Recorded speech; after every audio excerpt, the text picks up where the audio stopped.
Masachet Baba Batra, résumé du Daf Mem Vav. La Gemara ici traite le cas de quelqu'un qui a déposé ses affaires chez l'artisan et quand il vient les prendre, il reçoit d'autres affaires. Il a déposé un objet, il a mis un costume au pressing, il vient le récupérer, on lui donne un autre costume. Il se retrouve à la maison maintenant, qu'est-ce qu'il va faire? Il a le droit de l'utiliser jusqu'à ce que l'autre récupère le sien. Mais si c'est dans une maison de deuil ou dans une maison de mariage, que ça s'est inversé, ça s'est échangé, il n'a pas le droit de l'utiliser jusqu'à ce que le propriétaire vienne récupérer le sien. Quelle différence entre le cas du humain, de l'artisan, et le cas de la maison de deuil? Répond la Gemara, en fait, c'est parce que celui qui a reçu un autre costume, au pressing par exemple, il peut supposer que le propriétaire de ce costume avait permis, a priori, au pressing par exemple, de le vendre ou de le donner à qui il pense. Et donc il se peut des fois maintenant que ce Ouman, là, cet artisan, pour une raison ou une autre, il a échangé, et il est dans ses droits, c'est pas forcément du vol. Mais quand ça a été fait vraiment sans permission, c'est interdit, comme dans le cas du mariage ou dans le cas du deuil. La Gemara dit encore, il y a quelques conditions à cela. Premièrement, il faut que ce soit le propriétaire lui-même, le Ouman lui-même qui lui donne, et pas sa femme et ses enfants. Si c'est sa femme et ses enfants qui lui ont donné le costume, on va dire ils sont trompés. Deuxièmement, il faut qu'il lui dise, prends ce costume. S'il a dit, prends ton costume, c'est qu'il s'est trompé. C'est que si maintenant, le Ouman lui-même lui a dit, prends ce costume, que je me dis peut-être qu'il a eu le droit de le donner. Et qu'il ne s'est pas trompé. L'Egma a dit encore, Abaye a dit à Rava, viens, je te montre les rusés de Pumbedita. Qu'est-ce qu'ils font, comment ils font? Il vient chez l'artisan, il lui dit, donne-moi mon manteau, donne-moi mon habit, et l'autre il ignore tout, il nie tout, il dit non, je te connais pas, je sais pas de quoi tu parles. Alors le propriétaire lui dit, mais j'ai des témoins qui ont vu chez toi ce costume. Maintenant les témoins ils savent pas à qui il appartient le costume, mais ils savent à peu près. Et lui, le Ouman, il dit, mais non, c'est un autre.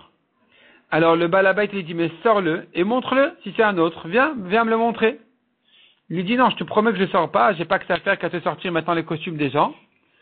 Et donc, Rava a dit, bah oui, c'est vrai, on accepte, il ne peut pas l'obliger à sortir le costume. C'est que si vraiment on a des témoins qu'on a vu le costume chez lui, que c'était à lui d'ailleurs, qu'on peut le ressortir. Mais si on ne sait pas à qui appartient le costume qui a été vu chez lui, alors on ne peut pas l'obliger à le sortir. Maintenant, la Gemara ajoute là-dessus, si maintenant il veut, si le propriétaire il est intelligent, il peut dire au pressing par exemple ou au Ouman, il lui dit en silence, il lui dit à l'oreille, il lui dit regarde, en fait, entre nous, pourquoi tu veux garder le costume? C'est parce que je te dois de l'argent. Tu sais quoi? Sors le costume et on va évaluer combien il vaut exactement et je te donnerai ce que je te dois et tu me rends la différence. Et dans ce cas-là, il va comme ça le tromper à sortir le costume et il pourra le récupérer comme ça. Et la Gemara dit, mais si le voleur il est intelligent, il va lui dire non, c'est pas la peine, j'ai pas besoin de sortir et l'évaluer ou quoi que ce soit. T'inquiète pas, il vaut pas plus que l'argent que tu me dois et j'ai pas de raison de le sortir. La Gemara dit encore, on a vu qu'un haris qui travaille dans le champ n'a pas de chazaka. Demande à Gemara, mais pourquoi il n'a pas de chazaka sur le champ?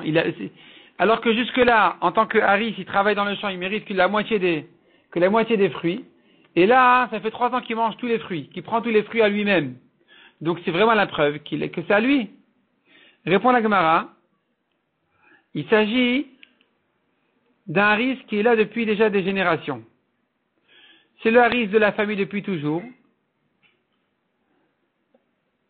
C'est pour ça que des fois il prend même 3 ans d'affilée.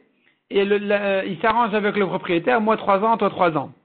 C'est pas un risque qui vient et qui sort.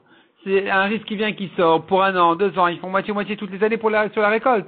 Mais si c'est un risque très ancien dans la famille, alors il s'arrange comme ça. Toi tu prends 3 ans, moi je prends 3 ans. Si maintenant le haris lui-même a amené des travailleurs à sa place, c'est une chazaka parce que ça fait patron. Donc le Baal Habayit, le propriétaire, aurait dû protester. Mais si il amène des travailleurs qui vont l'aider, il n'a pas de chazaka parce que ça va, ils vont l'aider et ça peut se faire même si il n'est pas propriétaire. La Gemara dit encore, est-ce qu'un haris peut témoigner sur le champ de son Baal Habayit en disant je témoigne que ça appartient à mon patron ou pas?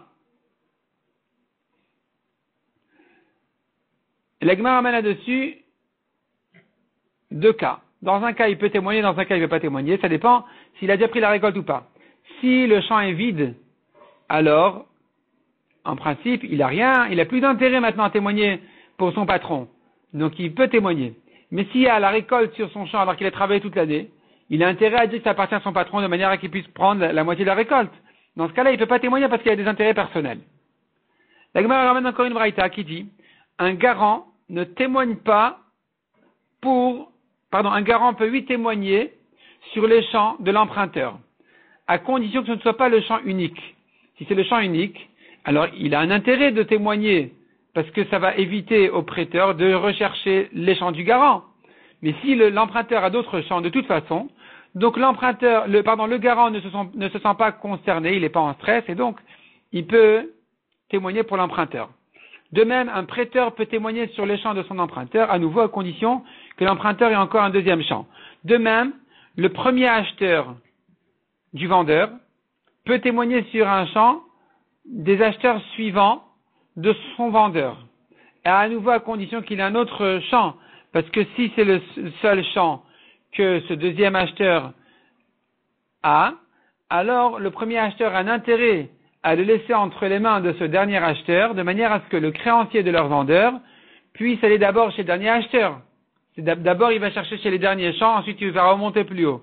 Donc s'il a un deuxième champ, ce dernier acheteur, alors il se sent plus en stress, le premier acheteur. Donc il a plus d'intérêt.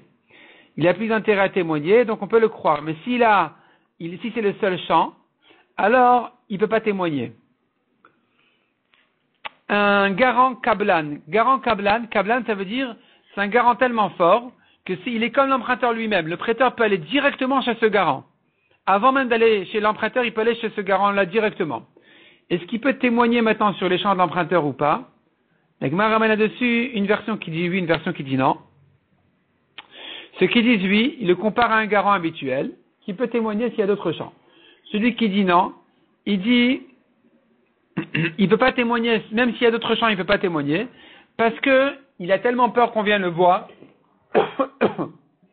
Le kablan, le prêteur, il risque de le voir directement, et donc il préfère qu'il y ait un choix chez l'emprunteur, plusieurs champs, de manière à ce que le prêteur puisse retrouver là-bas ce qu'il a envie, et qu'il n'aille pas directement chez ce kablan, chez ce garant.